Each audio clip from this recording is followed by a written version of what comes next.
Welcome to Comics on a Pyre, a channel to have a meaningful conversation over movies, life, books, and shows, and maybe just a spot to spend time BSing over comics. If you like your entertainment with a bit of substance, then you, my vagabond friend, have come to the right tavern. Tether your horse by the post and come right on in and warm yourself by the fire. Tap that subscribe button, and for the next few minutes, my fellow George Carlin reprobate, lend me your ear.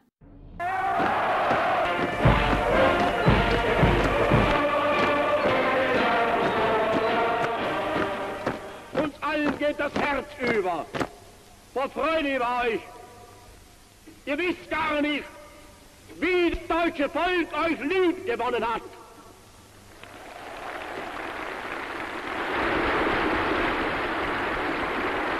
Red Skull Incarnate is a 5-issue miniseries that started in September of 2011 and ended in January of the following year. Now, right from the start, I'm going to tell you this series is not for everyone. In fact, if you do not come to this story arc with the right frame of mind, you might hate it when you are done. Let me explain. This comic is not a superhero story. There are no Cape Crusaders dashing from rooftops to rooftops, foiling the enemy's plans.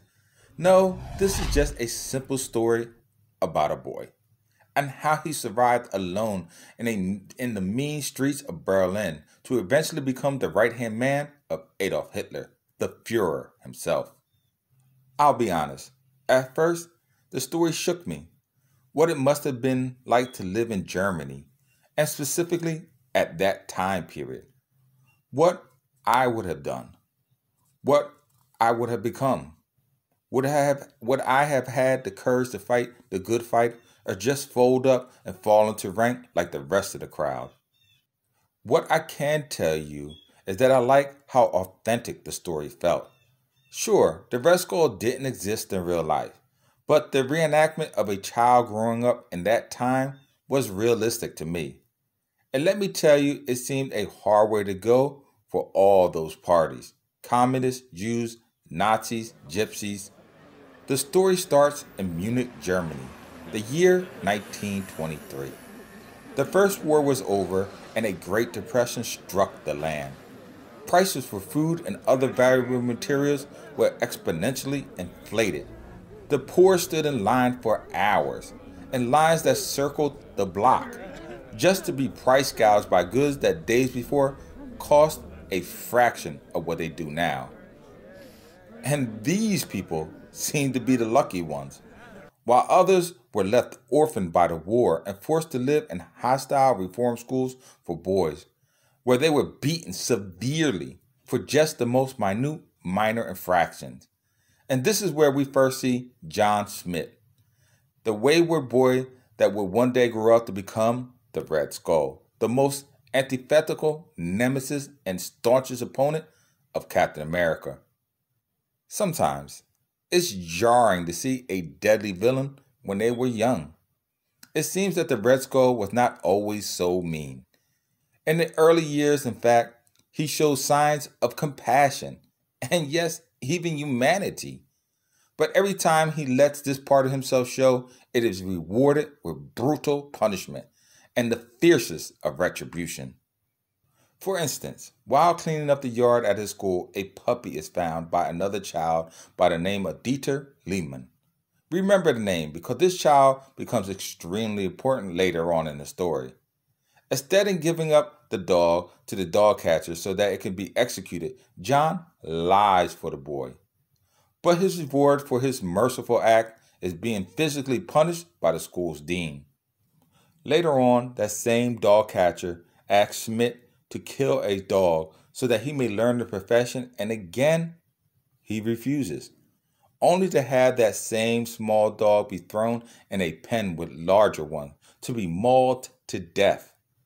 This constant punishment for performing good deeds must have had an effect on the Red Skull as a child. Never mind the fact that he also had an unwilling hand in his own mother's death, due to complications to his birth. Eventually, John runs away from the school and takes up a life of a street urchin, robbing people just to survive. Later on, he would eventually graduate in his criminal skills and build a name for himself as an assassin. Now keep in mind this whole story is unfolding against the backdrop of an upheavaled Germany and the rise of Adolf Hitler. While Germany is trying to recover economically from World War I, various factions try to jockey for position for the new ruling party.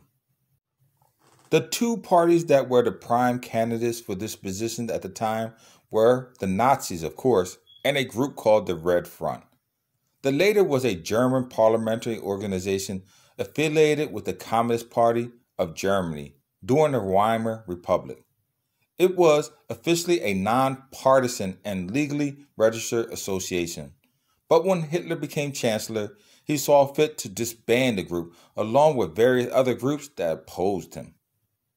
Now, I'm not a historian by any means, but it seems that the author of this story, Greg Pak, went to great lengths to make it as historically accurate as possible. One thing that I know for sure is that Reichstag fire in the comics actually happened in real life. For those of you not familiar, the Reichstag fire was an arson attack on the Reichstag building, home of German parliament in Berlin, on Monday 27th in February of 1933. Precisely 4 weeks after Adolf Hitler was sworn in as Chancellor of Germany. The Nazi leadership and its German Nationalist Coalition parties exploited the fire to persuade the president, Paul von Hindenburg, that the Communist Party was planning a violent upheaval to derail Germany's national renewal. They claimed that an emergency legislation was needed to prevent this.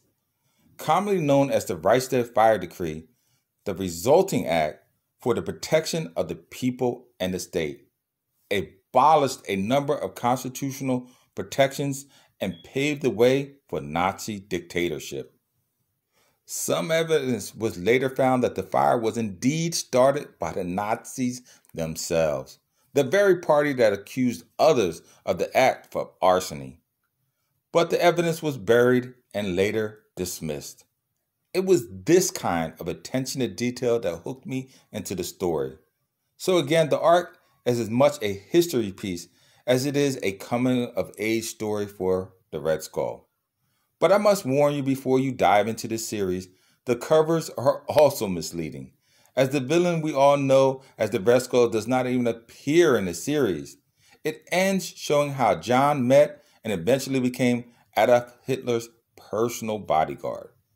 So if you go into this story knowing all this, I believe you will have the right frame of mind to enjoy it for what it is. But before I close out this video though, if this series interests you, then by all means check out my X-Men Magneto Testament video. It takes place around the same time period, but showcases Magneto as a boy in the concentration camps. If you are interested, I did a video on this series as well. Well, I think I said enough for now. If you like this video, then by all means, check out my comic book YouTube channel, Comic on the Pyre, for other videos like it. While there, make sure to tap on that bell icon to be notified when the next video drops. But in the interim, as always, keep reading, my friends.